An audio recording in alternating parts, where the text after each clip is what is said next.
I don't like to be criticized or misunderstood or blamed for things I haven't done. I really don't like to be blamed for things I haven't done.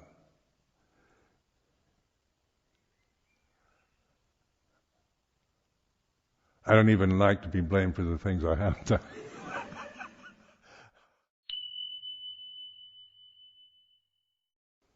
So recollecting, recalling, this is the here and now, paccuppanna reality.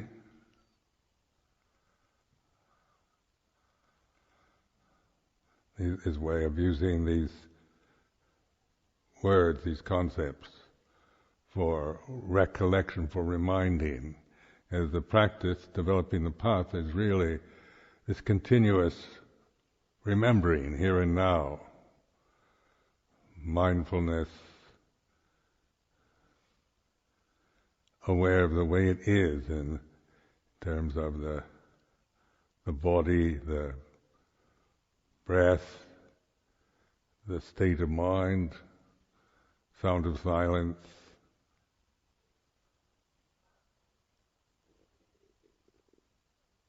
These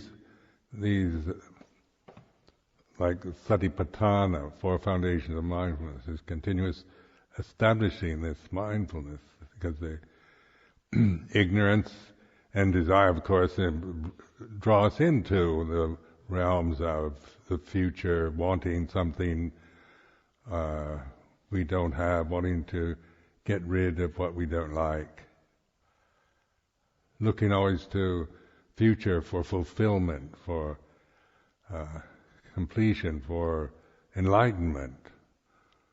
Or the future is also the possibility of the other, of failure, of misery, old age, sickness, death, loss, despair.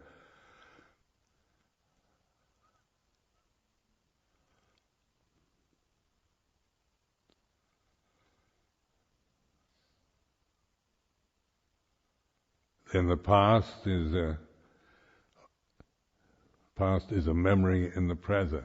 So yesterday, when we just using this word yesterday, ask yourself, what is yesterday here and now? And then remember events or experiences that happened yesterday to me. That what is that? The reality of it in this present moment is a memory. So it's seeing things as they are. Memory is sanya, put it in the sanya khandha. All conditions are impermanent, not self. So this way of reflecting and reminding, recollecting.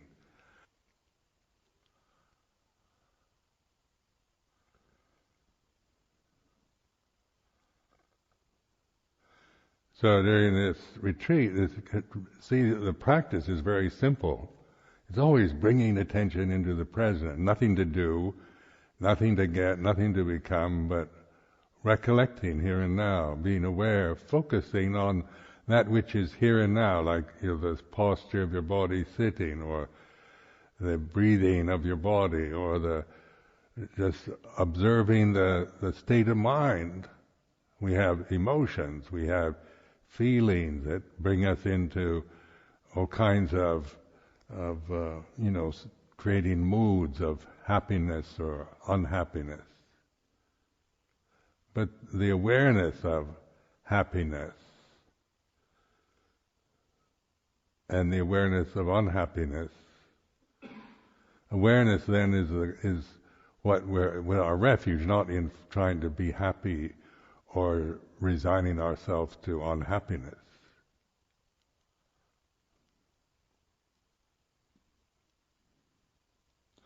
Now, mindfulness doesn't have any personality. It's not. It's like in terms of quality and condition and good, bad, right, and wrong. It's like nothing. It's just an immanent attentiveness that is impersonal, but it certainly, if we because we we're developing this, cultivating this mindfulness to observe how we create ourselves, the endless sense of one's self as a separate physical body, separate personality.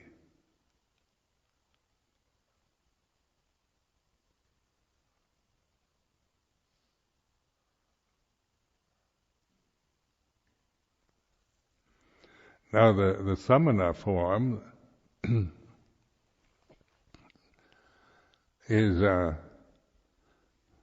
it's designed to, help this to develop and cultivate mindfulness. It's not supposed to be an identity, personal identity. But the tendency is always to personify, it's just, I'm senior monk, you're junior monk, and things like this. I'm using this sense of personal identity with the position within this Vinaya structure. And that's misusing it. It's not, then you can say I'm senior monk as a matter of fact, or I can say it in terms of Sakyaditi. It's how I actually say I am senior monk, can be just stating a fact that is not stating anything, personal. It's just the empty structure we're in.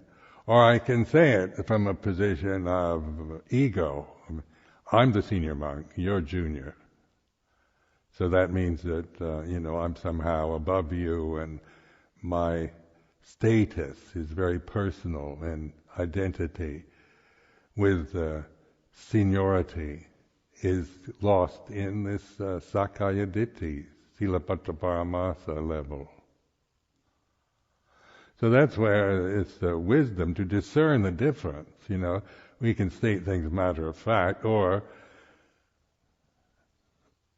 it's so easy to align ourselves with with interpreting everything in a personal way.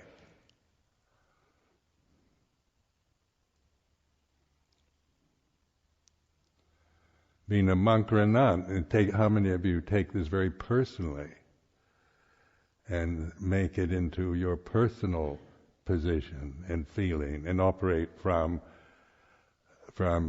attachment to that perception in a personal way?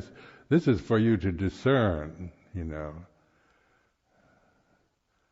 the difference between being a samana as a personality, or just recognizing this is an empty form. Vinaya is an empty form. It's not. It has no personality. But it's a form, a convention that's the Buddha, the historical Gautama, the Buddha, establishing the Four Noble Truths teaching. This Buddha established this Vinaya. So this is it's an expedient means. It's not ultimate reality. An expedient means is a convention used for awareness, not for identity. And this is where you really need to develop this wisdom, this discerning ability to know the difference between I am the senior monk, or I am the senior monk. It's a matter of just the tone of voice, isn't it? A matter of fact, according to, just the way it is, or my personal need to establish myself as senior personality in this community.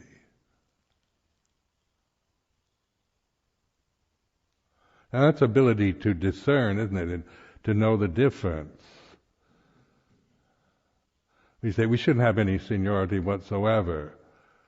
It should all be just total democracy, everybody's equal. There's nobody senior to anybody else, no juniors. Monks and nuns all the same. And that is, an ideal that's very common these days to to want to assert equality and how things should be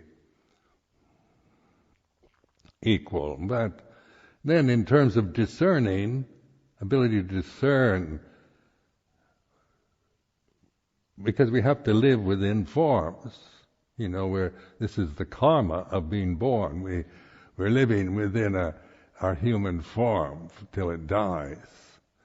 And so it's in how we relate to this form through just the conditioning, identifying, judging it, completely, being lost in your own physical appearance, your own emotional habits, conditioning, attitudes, cultural conditioning, views and opinions.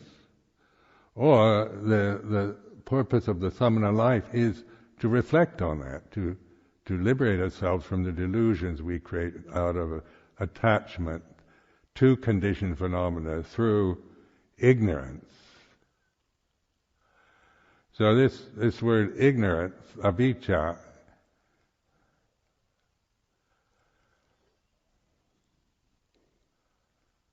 in Paticcasamuppada, isn't it? We chant. Avijja bhajya sankhara, sankhara bhajya vijnana. And then you follow that. If there's avijja, then it always ends up with soka pariteva tukka tomanasa upayasa, grief, sorrow, despair, anguish, death, suffering. So avijja is the cause of suffering. Ignorance of Dhamma. Not knowing the Dhamma, not discerning, but operating always from the personal habits, the identities with the conditions, with the position, with the physical form,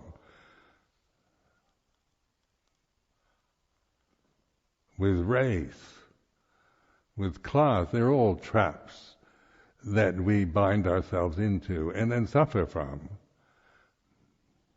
because we're binding ourselves to something that's an illusion that we create, and out of ignorance, not out of wisdom.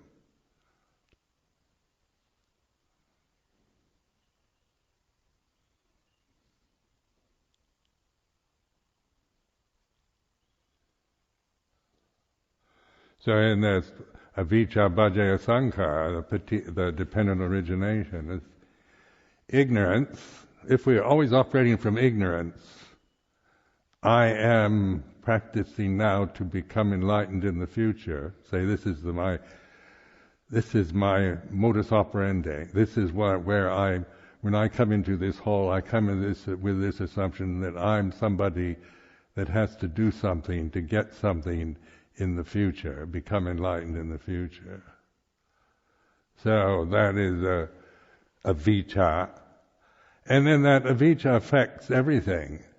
If I never see through that ignorance, if that's where I always operate, where I come from, avijja, bhajya, sankhara, sankhara, bhajya, vijnana, then all the sankharas, the body, the seeing, hearing, smelling, tasting, touching, thinking, memory, is influenced by that avijja. So so consciousness then is always influenced through avijja.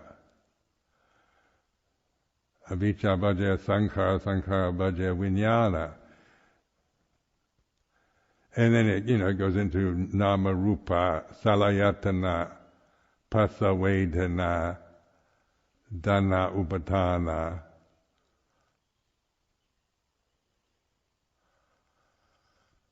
Bhava, jati, jaramaranang, and that's the anuloma of that's the arising of suffering. So this is a meditation in itself, contemplating Paticcasamuppada.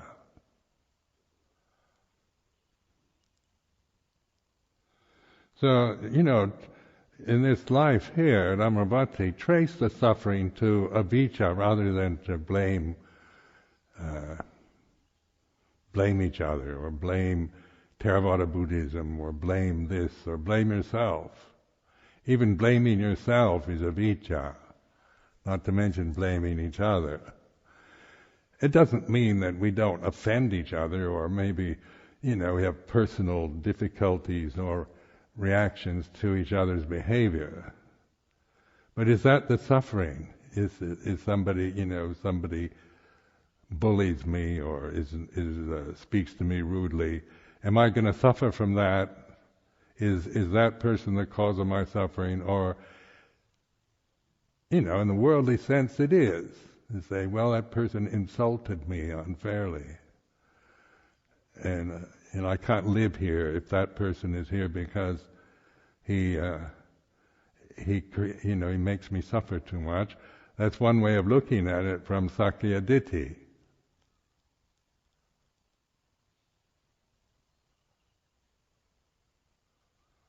And that's the way the world sees everything. That's how the world operates. Get rid of Saddam Hussein, get rid of the Taliban, get rid of whoever, how they want to get rid of Gordon Brown, and so forth, because they think we want somebody better.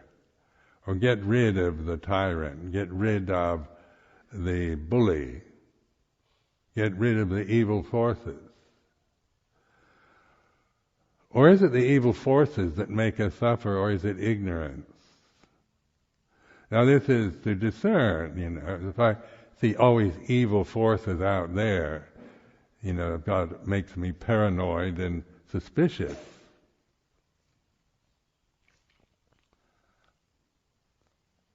But in samana practice, it's not seeing the causes of suffering as external, but out of ignorance I create suffering around what other people say to me.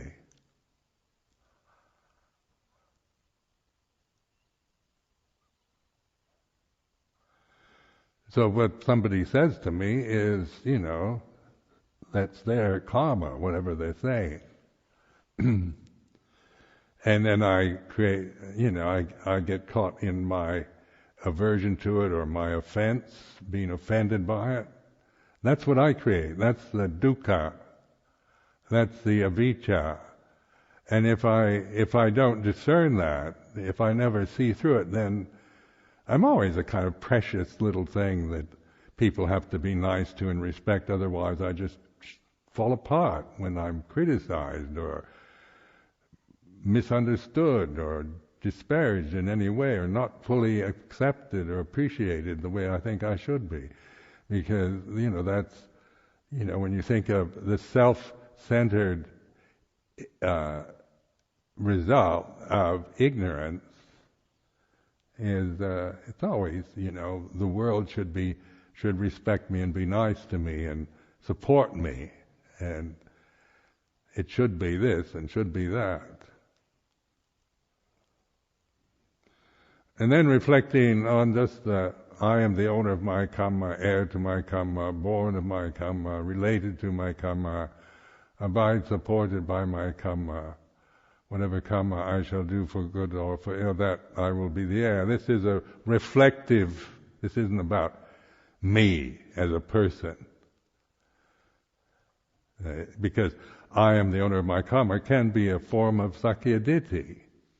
It's my karma, that's the way I am. Me can be taken as personality or ego, or justification for things, I do something, react badly to something, say something, and say, well, that's my karma. Whatever happens to me, well, that's my karma. That can be Sakya Ditti, or it can be just a reflective way of looking at experience.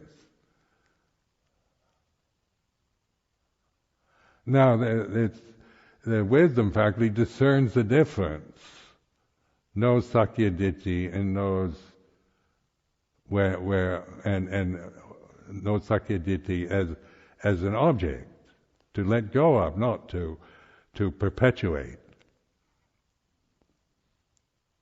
or believe in, or keep creating more avijja to experience more and more suffering.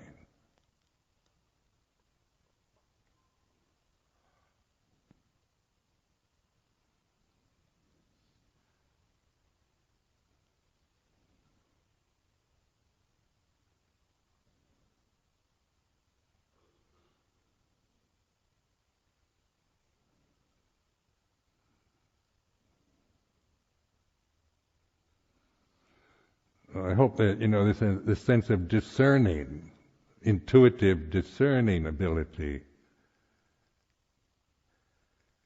It's a feeling, when I'm full of sakkaya-ditthi, it feels like this. It's always about what I think and how I feel, and it can be, based on facts, on all kinds of things, and then the society supports sakkaya-ditthi. How many of you see me as, as a personality? You think Ajahn Sumedho is a personality. He's this, he's like that.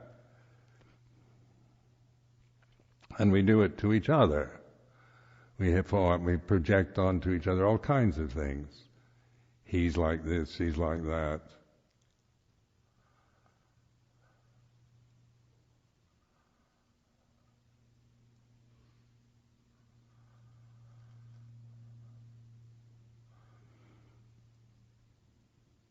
So discerning, and this is the, mindfulness path to the deathless. This is the only way out of the trap of avijja, birth and death. So avijja is the cause of suffering. And if we don't recognize avijja, and then in these first three fetters, sakkaya, ditthi, silabbata, paramasa, vicikicca, these are ways of recognizing the self. Not criticizing self. It's not trying to annihilate self, but recognize and discern it. Self is like this.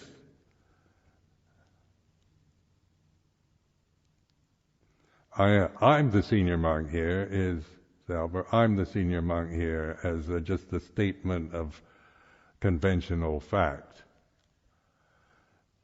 So it's discerning the difference, where the personality, the sense of me as this individual that identifies with this position is sakkaya-ditthi. The other is just merely expedient, conventional use of a structure.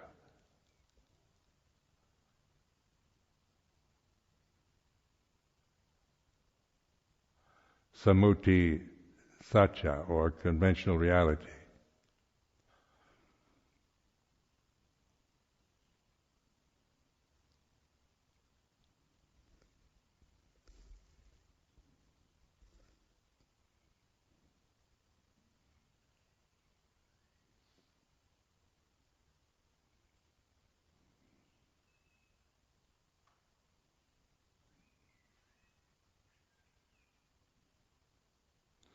Now the samana life, like these samana sanya, the chanting about the four requisites, and been introduced the evening one after, recollecting after use, and the one in the morning.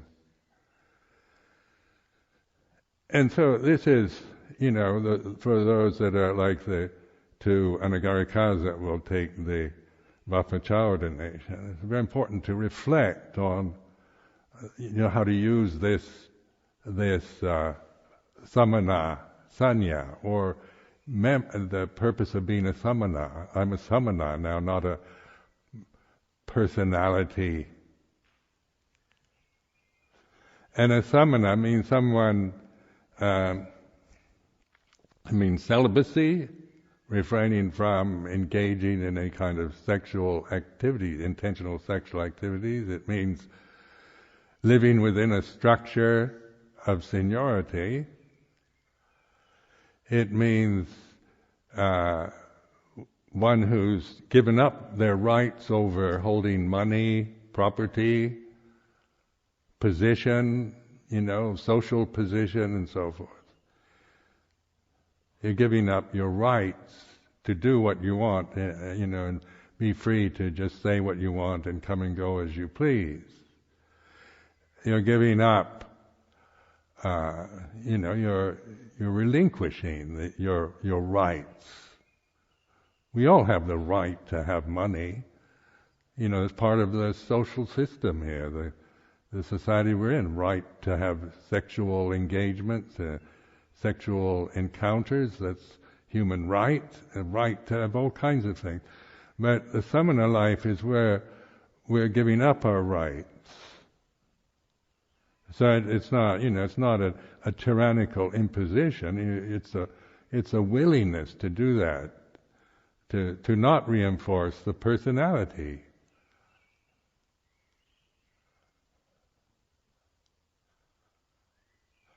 So it's a moral position, the standard of moral commitment, and a matter of developing samma vaja, samma gamanto, samma chivo, right speech, right action, right livelihood.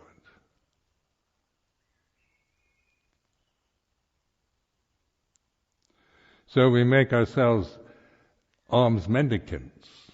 When you don't have money, you don't have your own money, you're not making any wages, and you can't, you're not supposed to be growing your own food or things like this. You're kind of giving up your rights to your independent survival.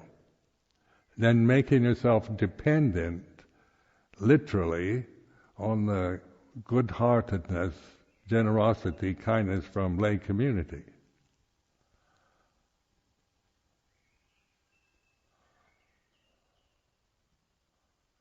So this is, it sounds like madness in one way to do this.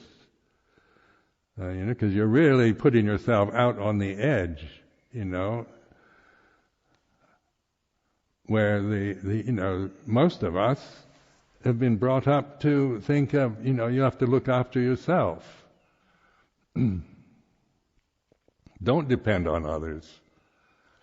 Make sure that you're independent and, you've got your proper insurance and you've got this and you get, if you're unemployment benefits or you've got a job, you can take care of yourself, pay off your debts, your mortgages, pick and choose your relationships, and on like this, is a cultural conditioning, of developing this sense of independent assertion of oneself, one's personality, one's rights.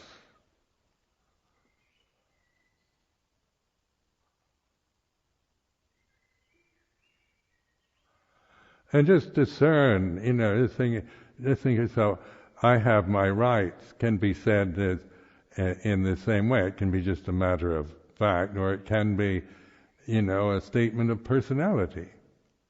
And when we become samana, then we give up our rights. Our right is to live within the structure of the Vinaya. We're given the right to live and operate and use the Vinaya through the Sangha's agreement.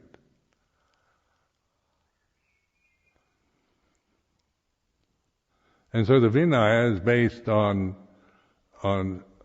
structure. It's a structure. And conditioned phenomena is all about structure. It's about big and small, above and below. It's about morality and immorality. Now, in this morality, in this way, is what is the basis of the samana life. Developing a sense of being morally responsible, or taking on responsibility for action and speech, how we relate to each other and to the environment and the world around us, the society that we live in. Our relationships come from the sense of moral, like moral respect for the rights of others and respect for other people's property. The brahmacharya life, the celibate life, is not through a kind of fear or considering sexuality something bad or horrible or impure, but it's giving up our personal right to engage in sexual relationships, not through condemning that, but being able to observe it, like discern it. Sexual energy arises and ceases. It comes and goes according to conditions. And this realm that we're experiencing in this form is about sexuality. This is it's all about, sensual attraction and repulsion through the senses. The forms, these forms, mammalian forms, are here because of sexual engagement, sexual intercourse. So this is just the way it is.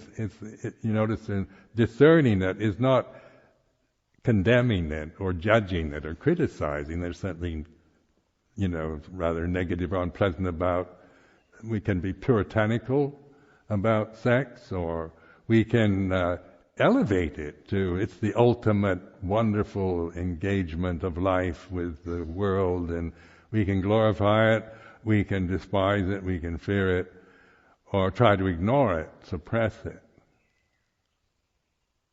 Or, in terms of mindfulness, be the knower of it.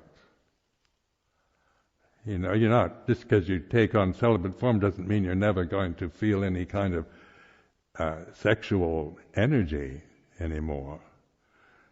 Sometimes I wish that was the case. But this realm is a sense realm, a sexual realm, procreation, conditioned realm.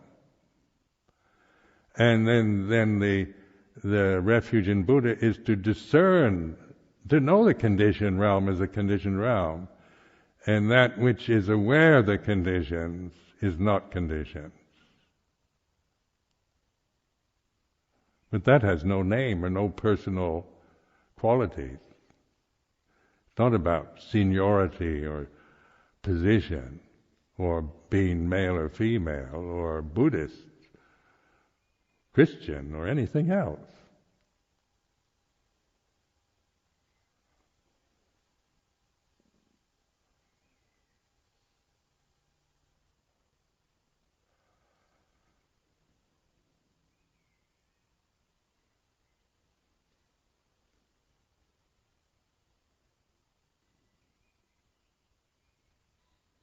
The power of the sense realm, of course, is relentless.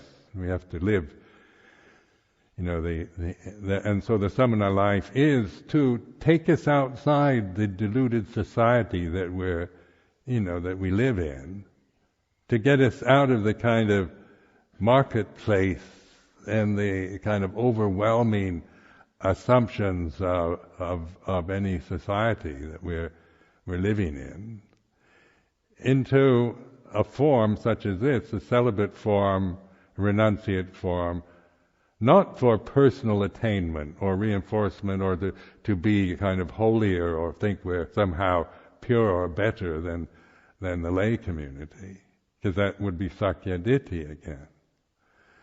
But it's an expedient means to reflect from. I am no longer living according to worldly aims and values, these 10 dhammas that should be reflected upon.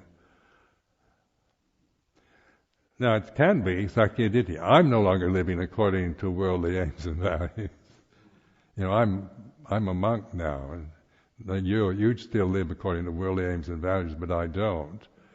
That's sakyaditi, isn't it? Or is it a reflective discerning, reminding ourselves that all our desires, wanting to become, our fears, our projections onto life, our habits, our emotional reactions to experience are worldly, created out of ignorance. They're sakyaditti, silabhatra paramasa, vicikicca. So then we can discern them, know them.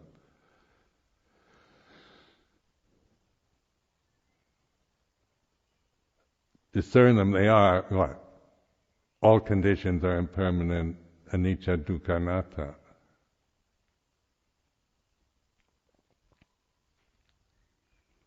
So this is a way of training, this kind of continuous, relentless reflection on the way it is, because otherwise we get whirled away by the worldly aims and values. Because we can, as monks and nuns, have worldly aims and values as what we're operating from. Wanting to spread Theravada Buddhism, wanting to convert others to Buddhism, wanting to become a meditation teacher, or to be somebody important in the Buddhist world, wanting to have power, position.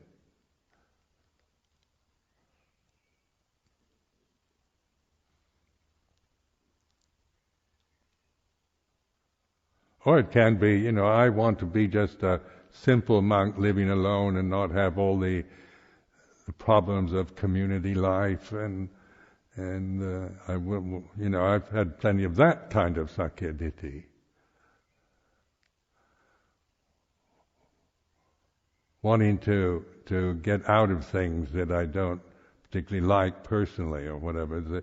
This is, and I can justify it rightly, like the Buddha said, go off into the forest, and so I hear a lot of Western monks doing this in Thailand. They think they're somehow really practicing, where they might conceive me as not really practicing anymore because I'm involved in being a senior monk in Amaravati and European Sangha and so forth. So one can justify almost anything one wants to do through sakyaditi, through attachment, ignorance and attachment. But this form, see, it is an empty form. Vinaya is not about, seniority as being better than somebody junior, or monks are better than nuns, or superior, or things like this. Or the nuns could say, we're really the samanas because we're junior, we don't have that arrogant position of bhikkhus. And so one can look at each other through these perceptions of sakyaditi, through identity with, I'm just a humble junior member of the Sangha, not one of those ajahns. I used to listen to some of the monks always, before they become ajahns, 10 vasas, and they used to say, I don't want to become an ajahn. They see that as, taking on some kind of arrogant power position. I'm just a humble monk, being mindful in my way, is sakyaditi. And to discern that is like this. We all have arrogant tendencies and pride to deal with, and these are part of our human, experience. Fears of what others think, worrying about what other people think of me, wanting to be liked and accepted and appreciated, and fear of being rejected or despised or looked down on. These are very human kind of reactions. I have them. I want people to like me as a person. I want to be liked. And I want peace and harmony in the Sangha. I want everybody to live in a respectful and harmonious way with each other. and all practicing Dhamma together for liberation. That's what I'd like.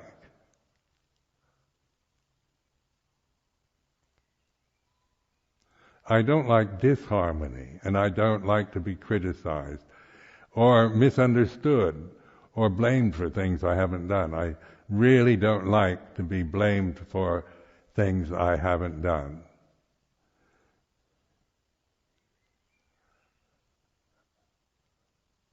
I don't even like to be blamed for the things I have done.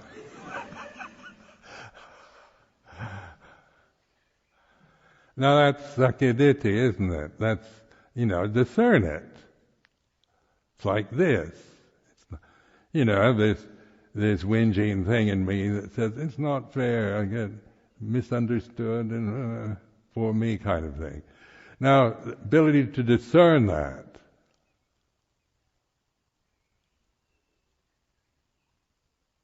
And so in this practice, this developing, cultivating mindfulness, is discerning this whinging thing that goes on a personal level.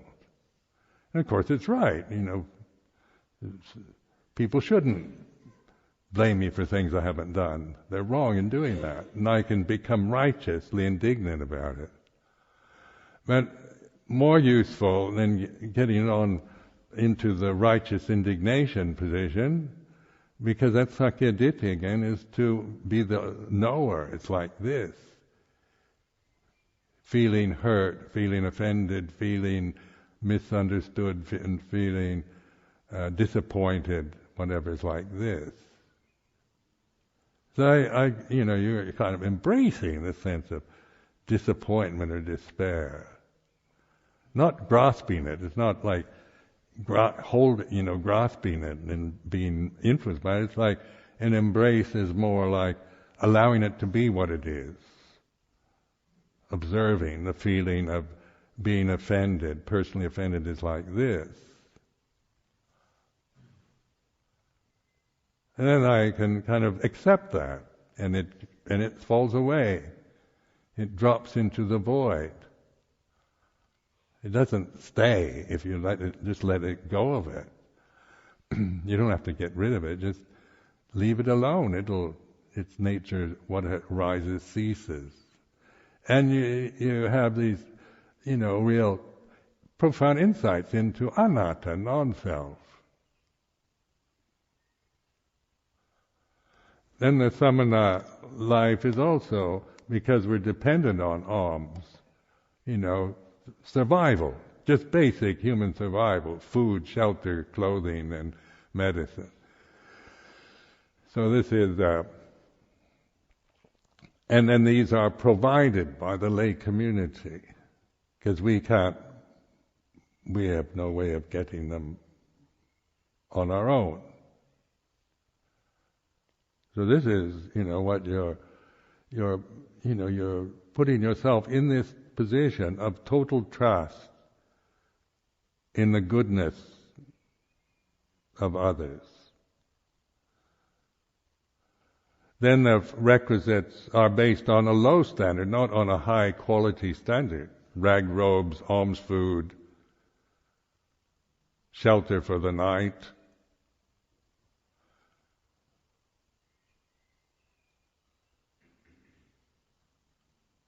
And medicine, fermented cow's urine for medicine.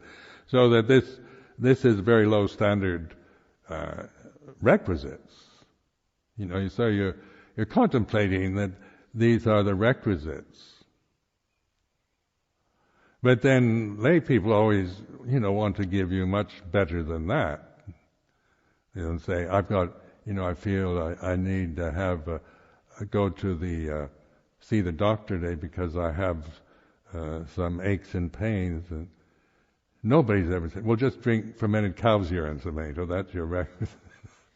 In fact, they get all upset and want me, people send me off to private bupa hospitals and things like this and get checked out. But that's not my expectation.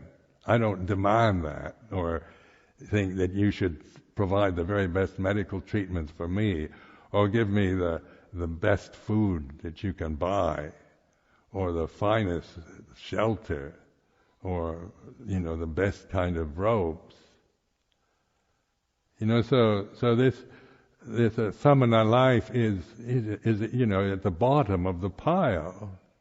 You're putting yourself right in a risky voluntarily into a risky position.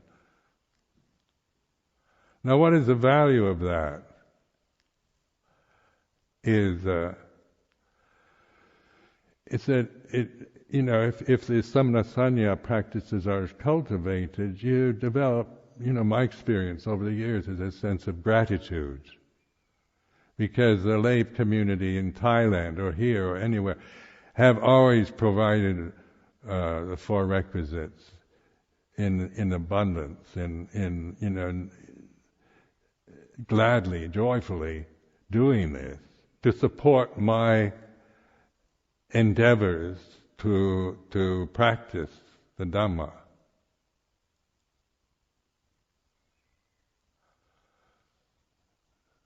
So this is, then when you really contemplate that, you feel it's the gatanyu, gataveti, you feel gratitude. Because I've lived in very poor areas, like in Thailand, in rural areas where the village people are very poor, but they try to give you the best they have. The poor peasants in Thailand, wherever you go in Thailand, no matter how poor they are, they really try to give you their best food or help out with a robe or shelter, medicine. And then here in affluent England, which is a non-Buddhist country, we get, quite amazing kind of almost on a luxury level of requisites. So this is not to be taken for granted as you should give me these requisites. It's a sense of, because we're not supposed to go, bothering them and saying, I want a robe and I want the highest quality pure cotton from India. I don't want one of those cheap robes. I want only the best food, organic.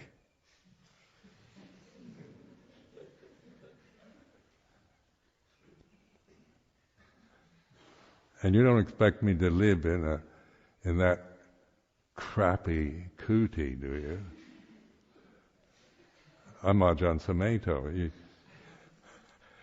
You've got to build me something worthy of somebody in my position. Is this a samana or a kind of arrogant, self-centered egotist?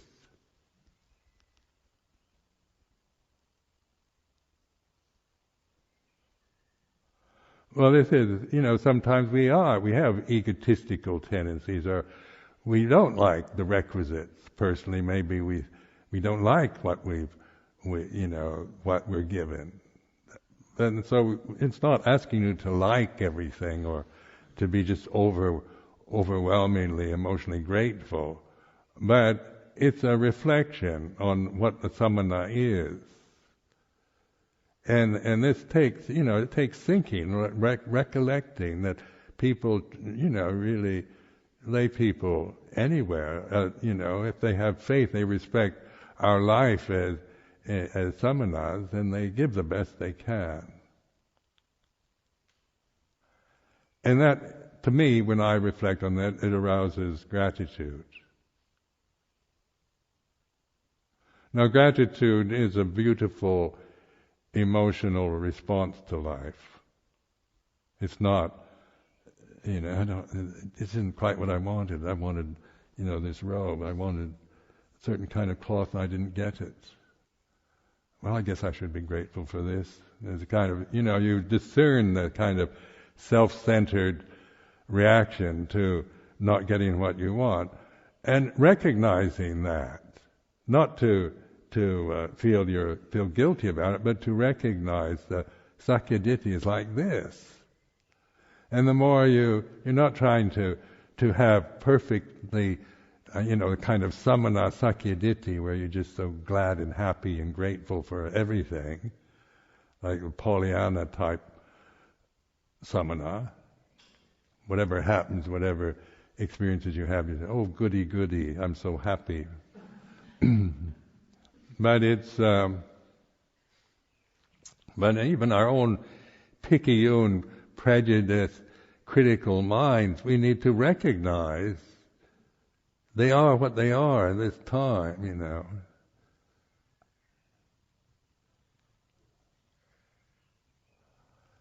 And it's like this, sakyaditi is this sense of me and mine and what I think and feel and my rights and what I think and what I fear, and all is full of this I, me, mine attitude. And that which is aware of that is not sakyaditi. So you discern what sakyaditi is. You know it. And if you train yourself like this, you really see it. You know. It's not that I never have sakyaditi, but I know what it is.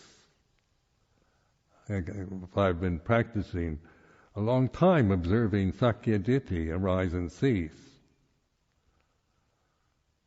So you become more skilled at recognizing it, rather than some forms of sakyaditi are so convincing, so important, so urgent, so me, and that I easily to be taken over by them, or to refuse to be taken over by them. So the samana life is for this, giving this kind of non-personal position within a structure.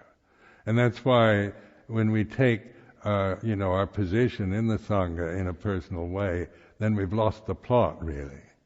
It's to be non-personal. It's for Sangha is supatipanno, ujupatipanno, one who practices in the right way. Practices directly, practices insightfully, determinedly practicing to see through the illusions of the conditioned realm.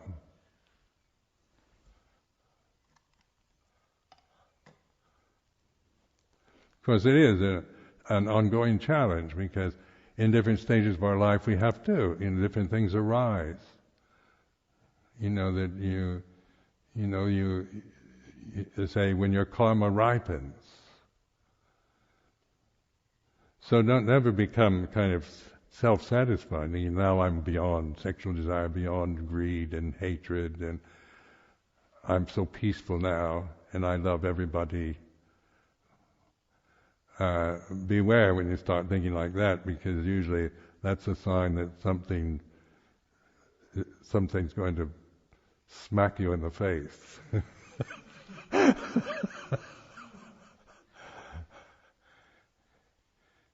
Kick you up on the bottom. And so this is, never jump for joy when you feel you've really conquered and and understand everything.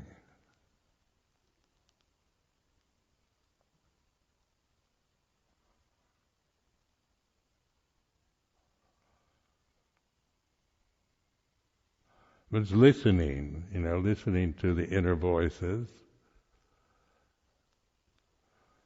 In speaking for myself, listening to the righteous tyrant within. There's this voice, that used to be very convincing, because it's always right. It's a very rational, reasonable, critical thing in me, It says, you should, and you shouldn't. And it's always kind of nagging on that level. And then there's the inner child, the emotional child. That what about me? And what about, and I want, and I feel, and it kind of cries and whinges and worries and gets upset over little things. And listening to these, And try not to, like even calling them tyrant, the inner tyrant or the inner child, it's more than what they are. Because these are qualitative adjectives, aren't they? Tyrant is always something bad in English, isn't it? There's not a good tyrant. It's always implying something negative. Or inner child, to have childish, self-centered, whinging emotions when you're 75-year-old monk. It's being childish. It's embarrassing. Or just to witness it, it's like this. This inner whining is like this, or this arrogant, righteous attitude is let's call it arrogant and righteous. Leave it out. Just recognize it like this. All the shoulds and shouldn'ts that we can create with our rational mind. The know-it-all, how things should and shouldn't be like this. And the actual emotional habits that one has. Worrying what others think. Feelings of whatever, of inferiority, of superiority, of resentment. We all have resentment. There's a lot in life to resent. In any human lifetime, isn't it? Because none of us have gotten a fair deal, totally fair deal out of our lives. We've always had, so many other things that shouldn't have been. Teachers, or experience with parents, or siblings, or friends, loss and misunderstanding and blame, and it shouldn't be like that. And of course, we remember things that happened where we were treated badly and we resent it. But this realm, resentment is, not to deny it, that we shouldn't resent anything, but to recognize it's like this. To discern it because resentment comes and goes according to memory. When you're not remembering the unfairness of your past, there's no resentment. But we start remembering, then you feel, oh, that was terrible, it should never have happened.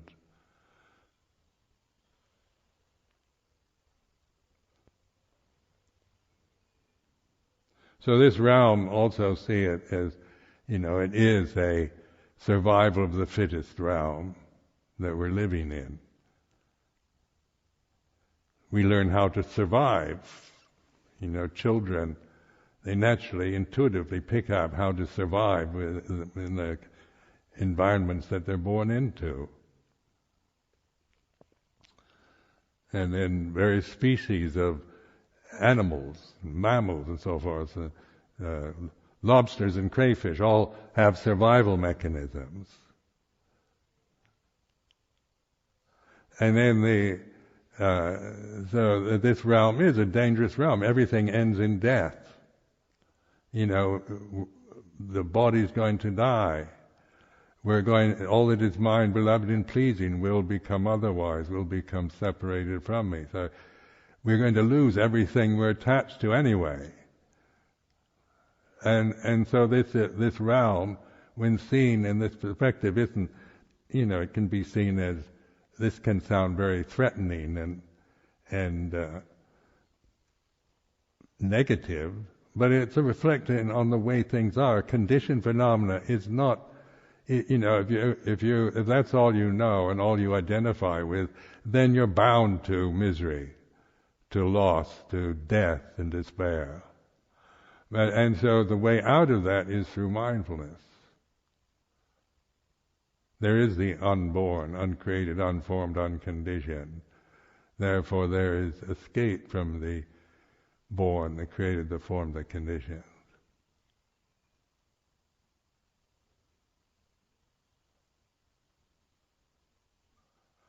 And that escape is mindfulness. Simple as that.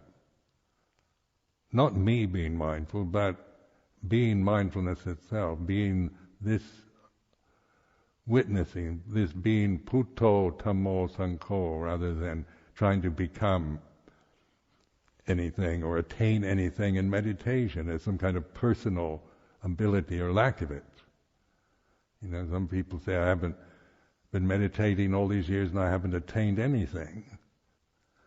Well, that's Sakyaditi, isn't it? I've been meditating 20 years and I haven't attained anything. I don't have the jhanas, I don't have the stages. I haven't got anything out of it, and I was expecting something, but now 20 years of hard practice, I didn't get what I wanted. And that's Sakyaditi, isn't it? To put it in the category of I don't get what I want or what I expected. If I devoted this many years to meditation, I expected something else than what's here and now. So that's why this inner listening, ability to pay attention to this sense of I'm a really masterful meditator and I've got the jhanas and I can do this and I can get the arupa jhanas, first, second, third, fourth, arupa jhanas. I can walk on the air. I can read your minds. I'm clairvoyant. I can remember past lives. I'm really somebody. It's Sakyaditi, isn't it? That's even if you can do that, it's still, it's still Sakyaditi.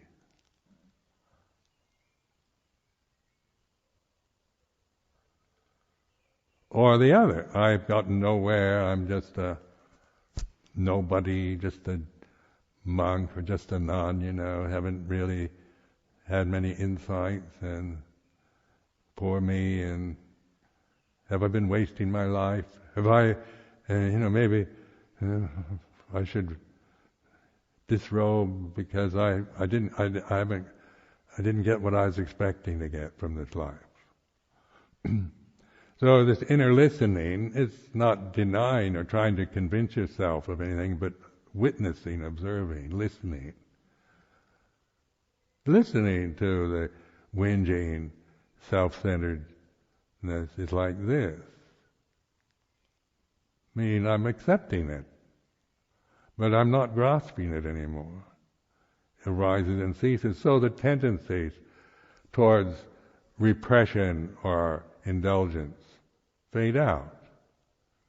Those innate tendencies, if we just react according to indulging in the feeling or trying to suppress it, then we're making personal karma, and then it always keeps coming back on us. It will keep haunting our lives until we mindfully recognize it is what it is. All conditions are impermanent. All Dhamma is not self.